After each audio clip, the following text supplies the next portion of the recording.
Wow, so we've got this file that has all of our comments in it from our previous comment bank, but it's pretty tough to read right now. So we're going to show this file a little bit of love, make it a little easier to work with. Well, the first thing that we're going to do is we're going to get rid of the first three columns in this Excel spreadsheet, columns A, B, and C. So to get rid of the columns, we click on the column header, just drag across to select those three columns. Now to get rid of the columns, just on any one of the column headers, A, B, or C, right click, and we're going to select delete. That gets rid of those three columns because we don't need those three columns in this spreadsheet. All right, let's correct the titles of these columns too. This comments colon category, let's just call this one category.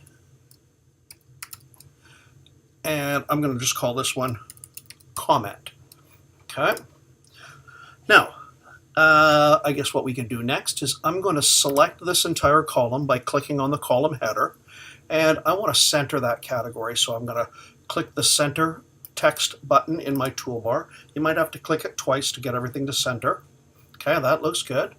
And now what I want to do is I want to make this a little easier to read. So let's make the font a little bigger of the whole spreadsheet. Right now the font is set to 10 point.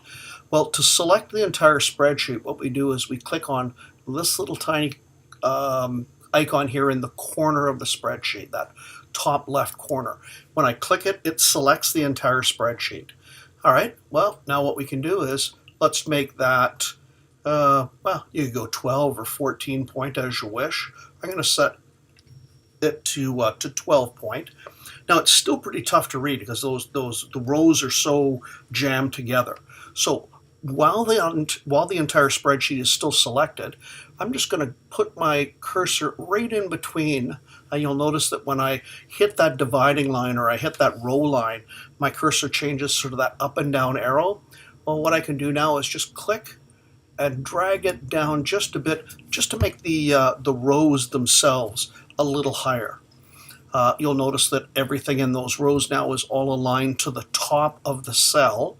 Well, with everything still selected, I'm going to go to my toolbar and I am going to pick the tool up here, which is middle align, which aligns everything into the middle of the cell. All right, things are really starting to look good now. It's a lot more readable, but I still have a lot of comments there. So there's one more thing that we're going to do here. Just click on any cell, just to undo all of that highlighting. Now what I'm going to ask you to do is click on category at the top. So you highlight that first cell.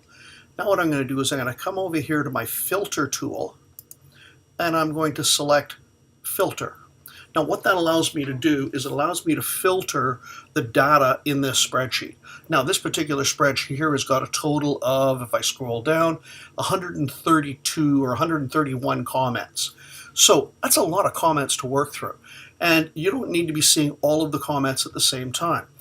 Well, by filtering the categories, what I can do is I can say, all right, well, while I'm working on my ELA comments, I can say, well, just show me the ELA comments. And now I filter that category, and here are all my ELA comments. So while I'm working with my my PowerTeacher gradebook, if I wanted to copy and paste a comment to the gradebook, I could just filter by ELA, pick a comment. So selecting that cell will select all of the text, and I would just copy, and then I'd hop over into PowerTeacher Pro, and I'd paste that into the field where I want that comment to appear. If I want to select a different subject area, I'd click the filter icon, and I can say, well, show me all of them, or just show me this time, just show me science, or sorry, math. And it just shows me my math comments. If I pick science, I see my science comments.